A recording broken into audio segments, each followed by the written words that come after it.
சிவாய நம. திருச்சிற்றம்பலம். எம்பெருமான் திருநாவுக்கரசு சுவாமிகளுடைய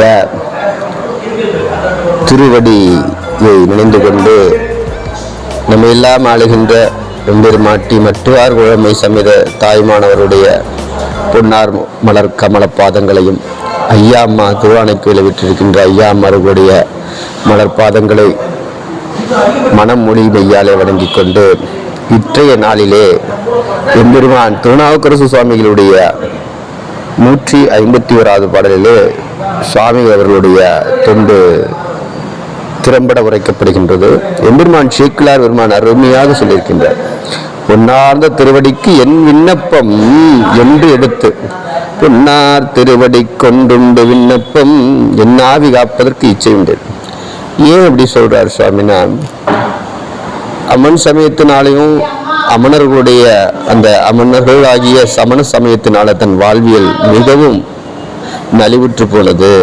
அதனால எந்த ஒரு பயனும் இல்லை என்பதை அறிந்த பெருமானவர்கள் அதனால் வருந்துறார். இந்த உடலாலும் உயிராலும் அவர்களுக்கு நான் உழைத்தேனே, எம்பெருமானுடைய திருடியை நான் இகழ்ந்தேனே அப்படின்னு சொல்லி ரொம்ப பலவாறு வருத்தப்பட்டு இந்த உயிர் வாழணுமா அப்படின்னு நினைக்கிறார். அப்படி நினைக்கின்ற பட்சத்துல சுவாமி அவர்கள் என்ன பண்றாரு, இவருடைய நினைவினை அறிந்த ஞானத்தால் அறிந்த எம்பெருமான் ஆகிய சிவபெருமான் சிவபூதத்தை அங்கு திரு வெண்ணாடகத்திலே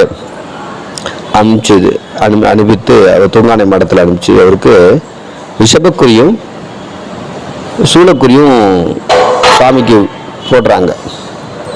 அப்ப சாமி அதில் திருவிருத்தம் பாடுறார். சிறக்க பாடுதல்னு சொல்றாரு. இங்க அவர் அறியாமலே அவருக்கு திருவிளைச்சூலம் அடப்பட்டது. நீடு திரு தூங்கானை மாடத்து நிலவுகின்ற ஆடகமேறு சிலையான் அருளால் சிவபூதம் மாடு ஒருவர் அறியாமல் வாகீசர் திருத்தொழில். அவருடைய 2 தோள்கள்லையும் சிவக்குறிகளை போட்டுட்டு கிளம்பிடுச்சு. ஆங்கவர் திருத்தொழில் ஆர்ந்த திரு இலச்சினை தாம் கண்டு மனம் மகிழ்ந்தார். அவரு பார்க்கிறார். அப்புறமா அவருக்கு அறிந்து கொள்கின்றார். ரொம்ப மனம் ரொம்ப அற்புதமான ஒரு சந்தோஷத்துல இருக்கிறார். மனம் கழித்து தம்பெருமான அருள் நினைந்து எம்பெருமானுடைய அருள் இதுவோ அப்படின்னு ரொம்ப சந்தோஷம். ஓங்கிய சிந்தையராகி சாதாரண சிந்தையில ஓங்கிய தொழுது விழுந்து சாமியை பலவாறு வணங்குறார். தூங்கானை மாடத்து சுடர் குழந்தை நடிபரவி எங்க தூங்கானை மாடத்துல சாமி பாடுறார். தூங்கானை மாட திருத்தொண்டு செய்து பயின்றாங்க துண்டெல்லாம் செஞ்சுக்கிட்டு இருக்கிறாரு. திருமுது முழுகின்றோம் அறத்துறை இப்படி பலவாறு பல தலங்களை போறாரு. நிவாக்கரைக்கு போறாரு. ஆனாத சீர்தில்லை அம்பலத்தை ஆடுகின்ற என்னதான் இருந்தாலும் சிதம்பர பெருமானை தரிசிக்கணும் இல்லையா? அந்த குடகு மொழிதான் சொல்றாங்க. அந்த குடகு திசைகள்ல அந்த குடகு அப்படின்றாலே வடக்கு நோக்கி போறது. அந்த பகுதியில திருத்தில்லை நகரையும் திருப்புலியூரையும் வணங்குறாரு. அங்க நாவுக்கரசரும் இருவருக்கு அறியவர். யாரு அந்த இருவருக்கு யாருன்னு சொல்ல போனா இங்க ஒரு ஐயம் ஏற்படும். இருவர்ல யார சொல்றாரு? சாமி தானே. இங்க சாமியும் ஐயனும் தான் திருநாவுக்கரசனா இருக்கிறார். அப்ப இருவருக்கு அறியவர் அப்படின்னா அந்த இருவருக்கு அறியவர்னா யாருன்னா பெருமாளும் பிரம்மாவும் தான். அந்த இருவருக்கு அறியவர் நடமாடிய திரு எல்லைவாள். அறியவர் நடமாடிய திரு எல்லைவாள் மேவி தாமின்னா சுவாமி ஆடவும் எல்லாம் சேர்ந்து ஆடுறாங்க. அந்த இருவருக்கு அறியவர் நடமாடிய எல்லை அப்படின்னா சுவாமி அம்பாலும் ஆடுறாங்க. அங்க இந்த மயில்களும் ஆடுது. காவில் கவி களிமயில் மகிழ்வுற்று எதிரெதிர் ஆட கவடி கமல் கமலம் சூழ் வாவி தடமலர் வதனம் பொலிவுறு மருத தன்மை. மருதமான மருதம், அதாவது முல்லை பாலை மருதம் நிலங்கள்ல மருத நிலத்தை சுவாமி சொல்றாங்க. முருகில் நெறிதல் முளறி படுகரில் முதுகு மேதிகள் புதுமலர் நிறைய அந்த ஊருடைய சிறப்பு. அங்க பெரியோர் அவர் திருவடிவை கண்டு அங்க அந்தனர்கள்லாம். அந்த பெரியோர் யாரு? எம்பெருமான் வாகீச திருமுனி. அந்த திருமுனி எல்லாம் கண்டு எல்லாம் ரொம்ப அறிவில் பெரியவர் அயல் விற்பனை வயல் அலை விற்பனை வகை அணைகின்றனர். அறிவில் பெரியவர் வராருன்னு சொல்லி அங்க உள்ள அந்தனர்கள்லாம் அவருக்கு மிகவும் வணங்கி அவர்களை வரவேற்கிறாங்க. பறிவுட்டிட அணையுமின் என்று இருபுடை பகில் சூழ் சினை மிசை குயில் குயில்கள் பாடுகின்றது. மயில் நடனமடைந்த நந்தவனம் எதிர்கொண்டார். அங்க உள்ள நந்தவனத்தை பார்க்கிறாரு. அவர் முன் பணிபடும் தொழுதங்கு அனைவர அலி கொம்பரி மிசை அருகு எங்கும் தவமுன் புரிகளில் வருதொண்டு எனும் தலை நின்று உயர்தமிழ் எறிவர். உயர் தமிழ் எறிவராம். சாமி கருமையான உரை தமிழ் எறிவராம். தமிழுக்கெல்லாம் பெரிய தலைவர். தமிழுக்கு தலைவர்னு சொல்ல போனா முழுவதுமானியும் மிஞ்சி அளவுக்கு அவருடைய ஞாபகம் இருக்கிறதா உயர் தமிழில் இறையோராம் அப்படின்னு சொல்றாரு எம்பெருமான் சேக்கிழார் பெருமான். இவரிடம் திருவடிவு அது கண்டு அதிசயம். இந்த அதிசயம் இதெல்லாம் அரவர என்று சிவன் மறுபடி வருகின்றனர். அவரை பார்த்தோன்னே எல்லாரும் அரகர சத்தம் போடுறதாகவும் இந்த கிளிகளும் அரகர சத்தம் போடுறதாகவும் சொல்லப்படுகின்றது. இப்படி அஞ்சொல் சிறுமறை அவர் முன் பகர்தலும் அவரும் தொழுது முன்னணியும் அந்த எல்லாமே சிவமாவே இருக்கு. அங்க இருக்க திருமறை மொழி அந்தனர்பயில் தில்லை திருநகர் எல்லைபால் மஞ்சில் புலி நெடு மதில் சூழ் குடதிசை. அந்த குடகு திசை அப்படின்றது வடக்கு. இப்படியாக அல்லல் பவம் மாறாருளும். அல்லல்னா துன்பத்தை சுவாமி துடைக்கக்கூடியவர். துன்பத்தை துடைக்கணும்னா நாவுக்கரசரை தினந்தோறும் நினைக்கணும். திருநாவுக்கரசு வாகிசமுனி அழைச்சிங்கனாலே எப்பேற்பட்ட ஒரு துன்பமும் நம்மளை ஆக்கணுன்றது பெரிய விஷயம். கல்வியில நம்ம மேம்பட்டு வரணும்னா அதுக்கு 162வது பாடல்ல சுவாமி அருமையா சேக்கிழார் வைக்கிறார். கல்வித்துறை பலவரு மாமறை முதல் கரை கண்டு உடையவர் கலந்தேரும் செல்வக்குடியினரை நல் வைப்பு இடைவலர் சிவமே நிலவிய திருவீதி. அந்த வீதி எப்படி இருக்குன்னா அறிவில் சார்ந்த வீதியா இருக்குது. சிவமே திகழ்கின்ற திருவீதி அப்படின்னா எல்லாம் அறிவு ஞான முதிர்வு பெற்றவர்கள். அதனால கல்வித்துறை பல வருமாமறை முதல் கரை கண்டு உடையவர். கல்வியை பத்தி எம்பிராட்டி அவள் கலைமகள் சரஸ்வதி அம்பாலே தன்னுடைய கையிலால ஒரு துளிதான் கல்வி, அதுக்கு மேல அவங்களால கற்ப வாசல் அப்படி சொல்றாங்க. ஆனா இங்கு இப்படி சொல்லப்படுதுன்னா இந்த கல்வி அந்த ஊரே கல்வியா இருக்கு. கல்வி அறிவு சார்ந்த ஊரா இருக்கு. அதாவது சிவமே நிலவிய திருவீதிங்கிறார். அப்ப பாருங்க, நம்ம சிதம்பரம் போய் தரிசனம் பண்ணி அந்த எல்லையை போய் வணங்கிட்டோம்னாலே நமக்கு அறிவு பேராற்றல் வரும். அறிவு இல்லாதவங்க கூட அறிவு வந்துடும். முட்டாலும் முதிர்ந்த அறிவுடையவர் ஆகும். இது நல்லா தின்னும்.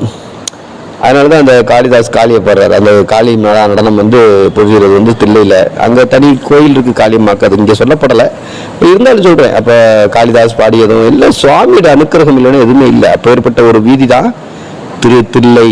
அந்த தில்லையை வணங்கினீங்கன்னா ரொம்ப படிக்காதவங்க கூட போய் நல்லா சுவாமிகிட்ட விண்ணப்பம் வச்சிங்கன்னா அந்த எல்லையை போய் மிதிச்சுட்டு வந்தாலே போதும். சிதம்பரம் அப்படி நிறைய சொல்லப்படுகின்றது. இங்கு எவரும் தொழுதியிலும் அடியவர் திரு அழகு இடுவர் குளிர்ப்புடன் விடுவார்கள். எல்லாரும் தொடர்ந்து வணங்குகின்ற வர்ணனும் பவனன் படிசை வர்ணனும் புனர்கொடு பனி மரபம் அவை பழுதாம் என்று எவரும் தொழுது எழும் அடியவர். எல்லாரும் தொழுது அடிகின்ற அடியவர் யாருன்னா எம்பெருமான் ராகீச பெருமான். மேல் அவள் பரதளம் நிறையும் பொறிகளில் விரிவும்பது விளைவு அது ஆகும் கோலம் பெருகிய திருவிதி முறை கோலம் பெருகும் பணிவுற எல்லாம் அந்த நிலை 7 கோபுரத்தையும் சாமி வணங்குற உறமை கொடு தொழுது உள் புக்கார். நாவுக்கரசு சாமி அந்த திருத்தில்லைக்குள்ள போறாரு. வளர்பொன் கணமணி என மாளிகையினை வளம் அமரரும் அலமரும் வரை நிலா அளவில் பெருகிய ஆர்வத்து இடையிடும். ரொம்ப சந்தோஷத்துல நிறைய சொல்லப்பட்டது. கனகப்பொதுவில் எதிர்கண் உற்றார். கனகப்பொதுனா என்ன? கனகம்னா பொன்னால் வையப்பட்ட திருக்கோயில் தில்லை. நீடும் திருவுடன் நிகழும் பெருகொலி நெறி அம்பலம் நினைவுற நேரா சுவாமி வழங்குறாரு. தேடும் பிரம்மனும் ஆடும் தேவரும் முதலாம் யோனிகள் தெளிவொன்றா ஆடும் கடல் புரி அமுத திருநடம் 6 வகை தொழில். லோகத்தில் உள்ள அனைத்து உயிர்களும் அங்கு ஒடுங்கி வந்தா சொல்றாரு. அதான் என்ன சொல்றாருன்னா சுவாமி கூடும்படி அன்பால் இன்று ஞானமும் பெறவரும் நிலை கூட தேடும் பிரம்மனும் ஆடும் தேவரும் முதலாம் யோனிகள் தெளிவு என்றார். உலகத்தில் உள்ள இச்சா சக்தி, கிரியாசக்தி, ஞானாசக்திகள் அனைத்து அஷ்டமா சக்திகளும் அங்கு ஒடுங்குற இடம் எது அப்படின்னா ஆடும் கடல் புரி அமுத திருநடம் முடிகின்ற எம்பெருமானுடைய திருத்தில்லை அப்படிங்கிறது இங்க நயமா சூட்சயமா சொல்கின்றார். கை தலைமிசை புனை அஞ்சலி என கண்ணும் பொலி ஒளிய மலை ஒளியாதே மெய்யும் தகையன கரணங்களுடன் உருகும் பருவின பேர் எய்தும் மெய்யும் தலைமிசை விழும் முன்பு எழுதரும் பிண்டால் சடையோடு நின்று ஆடும் ஐயம் திருநடம் பின்பிடும் அவர் ஆர்வம் பெறுதல் அளவு என்றார். அடே அப்பா, கையும் தலைமிசை புனை சாமி பார்த்தோன்னா 2 கைகளும் தலைமையில தூக்கி வணங்குவோம். கண்ணு அப்படியே ஆனந்தத்தினால கண்கள்ல நீர் வரும். பெய்யும் தகையான கரணங்கள் உடம்பில் உள்ள அனைத்து உறுப்புகளுமே சாமியிட்ட ஒன்றிடும். மெய்யும் தலைமைசை விழும் முன்பு சாமியை விழுந்து வணங்கும் போது தோணும். மின்தால் சடையோடு நின்று ஆடும். அந்த அப்பேற்பட்ட பெருமானுடைய திரு அழகினையும் திருநடனத்தையும் காருவது எப்பேற்பட்ட ஒரு இன்பம்ன்றது ஆர்வம் பெறுதல் அளவென்றால் இந்த ஆர்வம் எப்பேற்பட்ட அளவு என்றார் பெருமான். அப்புறம் என்ன சொல்றாங்க? என்று எய்தினை திரு ஆனந்தம் திருநேரிசை பதிகமான பத்தனாய் பாடமாட்டேன் தில்லை அணிந்து பாடுறார். பரமனே பரமயோகி எத்தினார் பக்தி செய்கேன் என்னை நீ கட வேண்டாம். முத்தனே முதல்வாதில்லை அம்பலத்தாடுகின்ற அத்தா உன்னாடல் காண்பா அன்னடியனேன் வந்தவாறே என்று பத்தனாய் பாடமாற்றேன் இன்று முன்னெடுத்து பண்ணால் அத்தா உன் நாடல் என்பான் அடியனேன் வந்தவாறு என்று நிறைய சுவாமியுடைய அன்புக்கு பாக்கியமானவர் எம்பெருமான் வாகீச பெருமான். அந்த வாகீச பெருமானுடைய திருவருளால் நம்ம அனைவரும் நலமோடு இருக்கணும். வாகீசர் வாகீசா வாகீசா வாகீசரா வாகீஸ்வரான்னு கூப்பிடுங்களேன். நம்ம வாழ்வில் நடந்த அனைத்து துன்பங்களும் ஆளும். ஏன்னா அவர் உடலாலும் உயிராலும் மனதாலும் மிகவும் துன்பப்பட்ட அடியவர். அவருடைய திருவடியை நினைந்து கொண்டு வருகின்ற காலங்களில் 169வது பாடலில் அந்த சரிதத்தை முடித்திருக்கின்றேன். ஏனைய பதிவுகளை வருகின்ற காலங்களில் 170 முதல் ஆரம்பிப்போம். ஐயா மாத்திரவடியும் அத்துணை அடிவர்களுடைய மாத்திரோபதேஸ்வர பெருமானுடைய திருவடியை வழங்கிக் கொண்டு இவ்வுரையை மேலும் தொடர எண்ணுகின்றோம். திருச்சிற்றம்பலம் தில்லையம்பலம். வரும் பதிவில் மேலும் திருநாவுக்கரசருடைய அரிய பல தொண்டினை நாம் பகர்வோம். திருச்சிற்றம்பலம் தில்லையம்பலம்.